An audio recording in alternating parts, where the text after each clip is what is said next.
Hey everyone, not sure how much you can hear me, it's pretty windy, but I'm here at MSAC. My son has a combine for basketball, so I've been doing a little bit of stitching in the car, and I've come out for a bit of lunch and a bit of a walk.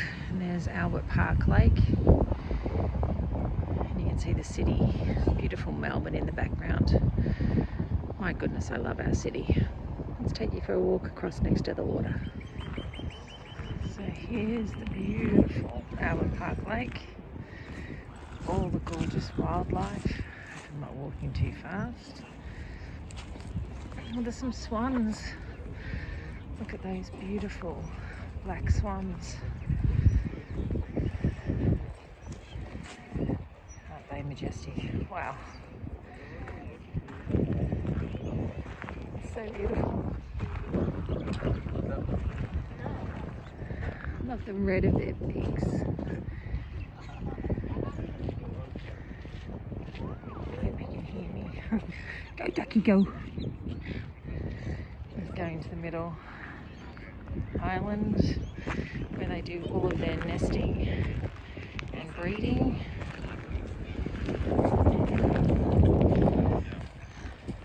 Just a nice, beautiful day. It's not too hot, not too cold, it's a bit windy. It's raining this morning, so we've got this beautiful silver light that you get when it's been raining.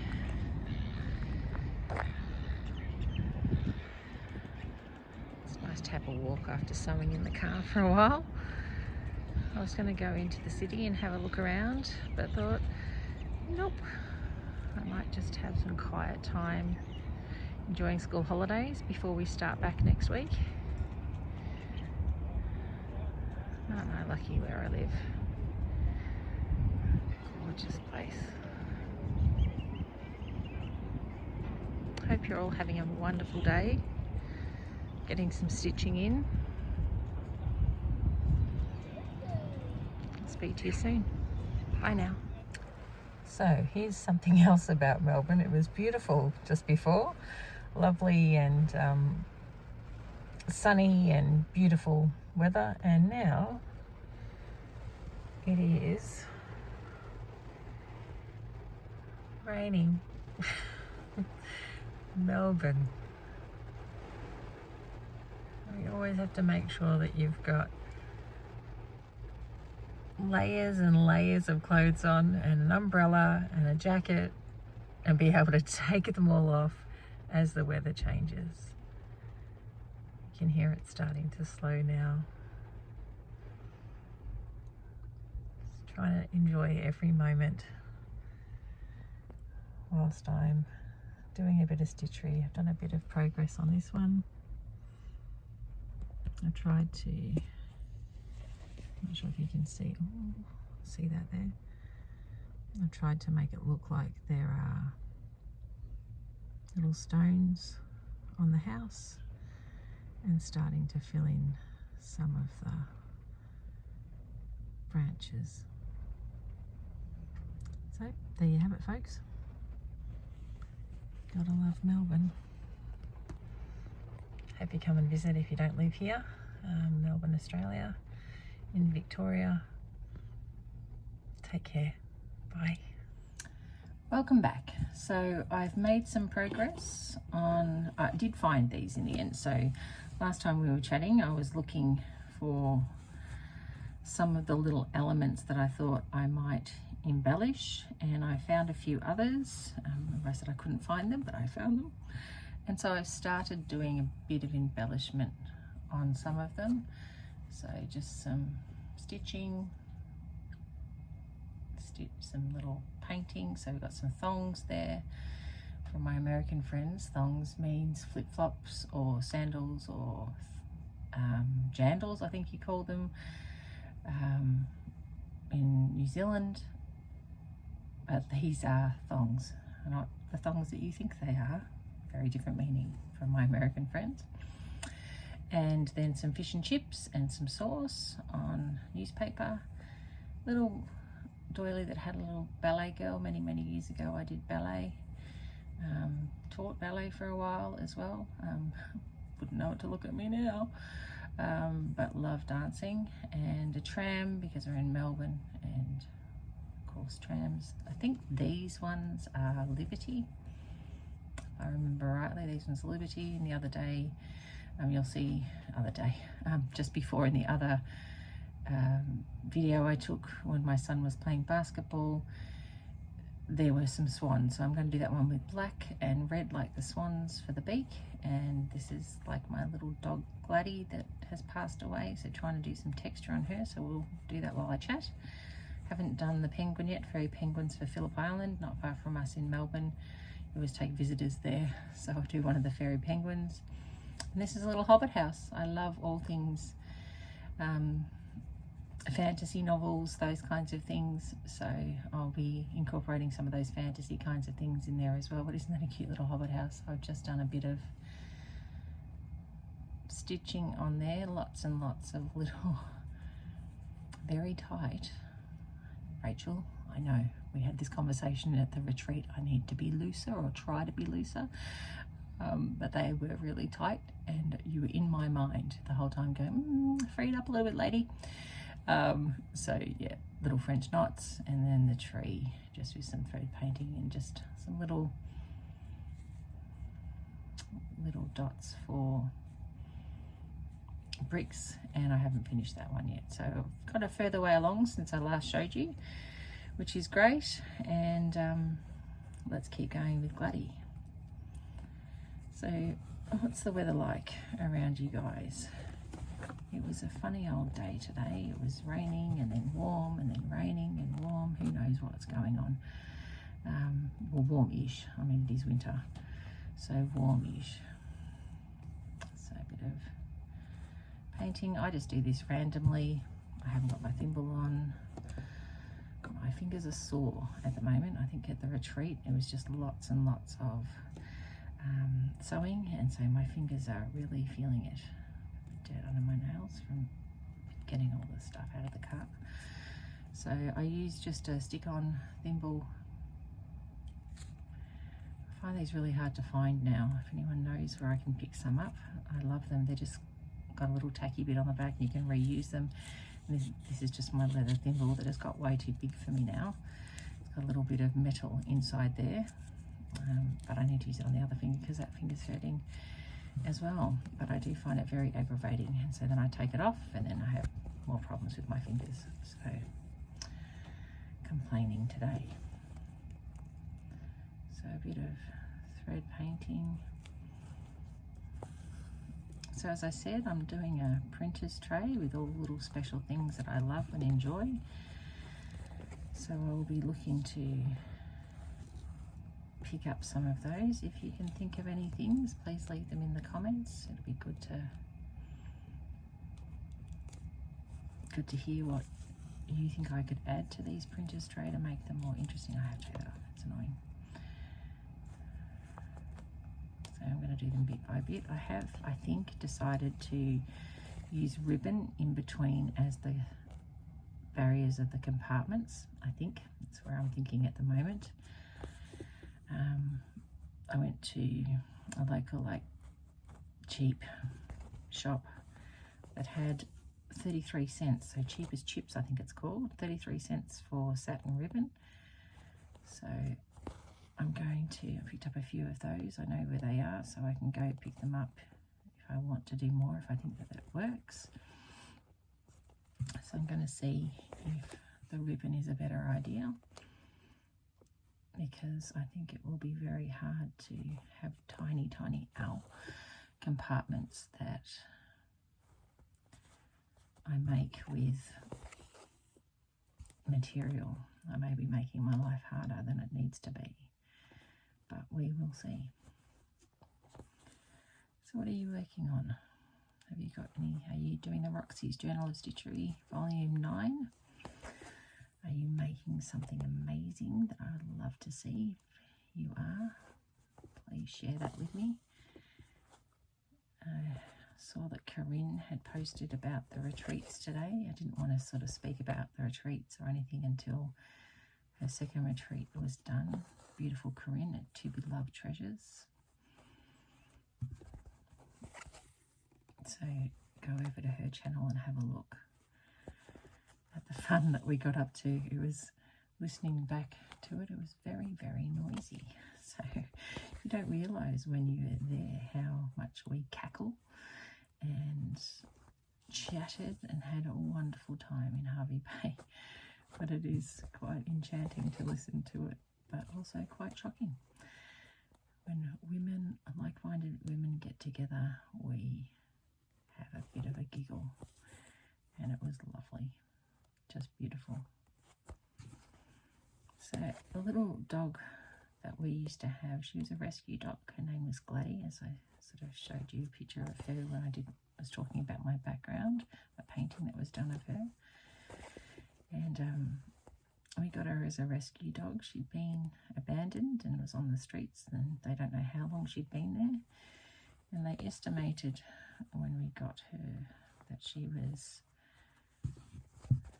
about 12 years old, and then the results came back for her teeth and she was at least 18. It's very old for a dog, isn't it? So she was mostly black with a little bit of white on her chest, on her muzzle, and on her paws as well. So I'm changing this dog up to look a little bit more like our beautiful Gladdy. So she had cancer and heart problems and osteoarthritis and curvature of her spine, and we knew all of that when we took her as a rescue. But my son saw her. We'd gone to look at another dog at the rescue place, and my son saw her, and we knew as soon as he saw her that there was going to be no other dog but her for us, because he has a very gentle, kind heart, just like his beautiful daddy. So Gladdy came home with us. They paid all of the vet things that she needed done, and we took her home that day, and they said, look, just take her, you don't need to pay for her. But we made a donation anyway, because they said they didn't think that she would see out a couple of months. Explained that to my son, because we all have big hearts in our family, and how much that will hurt when she goes. And he was still adamant, knowing all of that, that he wanted this little dog. So they said maybe a couple of months, maybe more. And we had her for almost 3 years. Isn't it funny how they become so much part of your family and part of your life, and when they're gone, you miss them. We live on the peninsula, the Mornington Peninsula, sort of near there in Melbourne, and we don't have a big property or anything like that, but you know, we have enough room for a little dog. And my son would love a husky. Huskies are more trouble than they're worth. They're beautiful dogs, but my goodness, do they need space, and they need you to take them out and run. And we have a very busy life with our work and our son's sport and everything else that we do. So having a big dog that requires, well, needs, you know, you need to make sure that you can give them the time that they need and the space to take them walks, and it would be unfair for us to have it, given our life at the moment and the busyness, and take care of my mum as well. So it's busy. So the answer is no to him. He's not all that impressed with it. He said, when I'm grown up and have my own place, that I will have a big husky. And you go for it, love. It sounds like a great idea. But eventually we have an apartment that we've bought in the city that we rent out, and eventually our plan is to move to the city. So a little puppy dog is probably not on the cards for us when you live in the city. But I tell you what, I do fancy, I think it's called a cavoodle, a cavalier and poodle. They're so tiny, and they're cute. One of our family members, g'day Kylie and Tani, they have one, and it is the silliest, cutest little thing you ever did see. So it would be an absolute joy, but just not practical for us. What about you guys? Do you have animals? Do you love them to death? I bet you do. Aren't they just a joy in your life? It's weird not having an animal. We've always had dogs. I like all animals, but if I had to choose between cats and dogs, if I had to choose, that is, I would probably choose dogs. Because cats have attitude, and sometimes they can be jerks. Let's be honest. So you've got to love that. And I deal with enough in a day that a jerk of a cat doesn't thrill me. I'm actually allergic to cat and dog hair, cat fur. Is that right? Dog hair, cat fur. I think so. I'm actually allergic to both, but that's never stopped us from having animals. Growing up and as an adult, you just have to make sure that you wash your hands and face and don't get it near your eyes, because then I puff up like a bullfrog. So antihistamines were my friend growing up, but I was always really mindful to try not let them get near my face, although I do love to get them little mooches. You're either a moochie of your animals or not. Some people think it's disgusting. I think it's delightful, but that's just me. That finger is very, very sore. Maybe I will swap this, because I lost the other one and I can't find any more. So I have to put on that finger because it's hurting. How far did we get there, girls?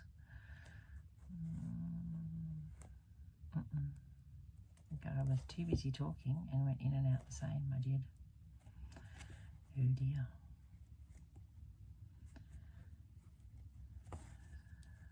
I wonder what other motifs I will find. Figures. I've got a whole list in my head. Well, I've written it down.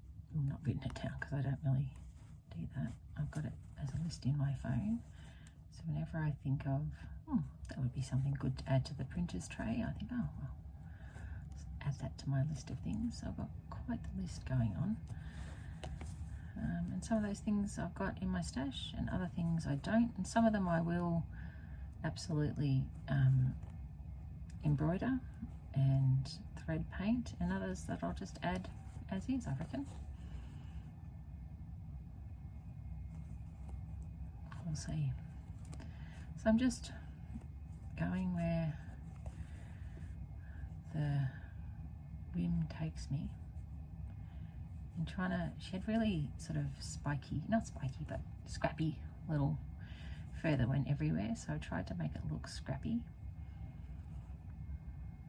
Her little back used to be so curved, she had terrible curvature, and everyone would be like, oh, what's wrong with her? And it's like, it's just how she is. Never let it worry her though. She was on painkillers and stuff, so. But in the end, she got very confused. She's an old gal, a little bit of dementia. And then, you know, you don't want to be cruel, do you? You want to keep them with you because you love them. But then you have to be brave and make the right decision for them, not be cruel to keep them alive. And the beautiful vet, every time we took her in, because you know I'm nothing if not scared and worried about her, every time I took her in she'd have to have a checkup and her injections to help her with her pain, and every time I went in I'd say, now you tell me true, am I being cruel keeping her because we love her and we want her? And they said, we will tell you, we promise, we wouldn't let you make a decision that would hurt her, because you know we know how much you love her. And the last time they said, we think it's time. And that's just heartbreaking, eh? So we got to hold her Anyway, geez, so I'll have a little cry in the corner. Let's think about something more joyful. Anyone going on any retreats? I didn't get to go to the Roxy Girls retreat because I had just been to Corinne's in Hervey Bay, and you know how it is, you don't want to take time and money away from your family by going and doing all of these things, especially when you have young kids, well, not young, but you know what I mean. But my husband and son are so lovely to me, and said, "You do everything for us, Mum." These are their words, isn't this kind? "You do everything for us, Mum, and we want you to have this and take this time, and you should do this for yourself." So I started to vacillate and say, "Oh, I don't think so," and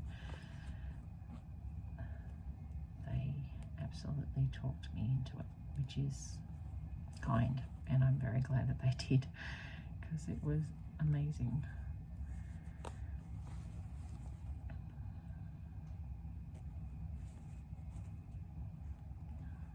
So I'll just finish this little bit up. Oh, look, that's the universe telling me. I always play chicken with the with the thread. I have a really long thread, so hence it can get tangled really easily. Did I miss a bit there? Yep. Yeah, and then I use it till the end. I think we were talking about it with the other ladies, and they all do the same thing, so we're in good company. Alright, so that's how far I've got. Don't know where they'll go and which ones they'll be, which particular compartment of the printer's tray they'll be attached to, but it's about as far as I've got. It's lovely to spend time with you today and for you to see a bit of my beautiful city. See how far I'm getting with little things to go into the compartments, and it's lovely to have you and to have your company. So it's late, or not late, but it's later in the evening here, so I will upload this, and probably every week I'll try and upload something. So I've uploaded my sort of first video, and then this one I'll upload later in the week, and I'll try for weekly, but you know, life gets busy. I'm on holidays, school holidays at the moment, so it's easier, but that's what I'll try for. So I hope you're having a lovely night, and that you're doing some stitching and getting some stitching in. And if you're following along with Roxy's journal, I'd love to see what it is that you're doing and get inspiration from others. All right, have a great night. Take care of yourself, and thanks for being with me. See you again. Bye.